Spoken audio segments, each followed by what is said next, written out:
Hi guys, I'm Mario and today we're going to talk about how to factory reset your Google Pixel phone. It's pretty simple, so let's get started. First, if you can't navigate your phone, it doesn't work at all, just try to restart it by holding the value down key and the power button. Hold till your phone is restarted. After that, we need to open settings, scroll down till we see system, here backup. Make sure, tap on backup now, make sure all your data is saved in your Google One account.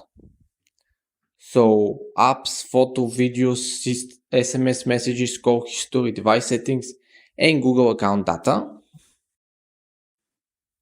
After that, just scroll down to reset option. So we tap on that. Here you can reset your Wi-Fi, reset app preference, reset Bluetooth, reset download SIMs, erase all data. We tap on erase all data and continue following the steps shown on the phone. That's it. Thanks for watching. If you have any tips how can I improve my content, type them in the comment section below.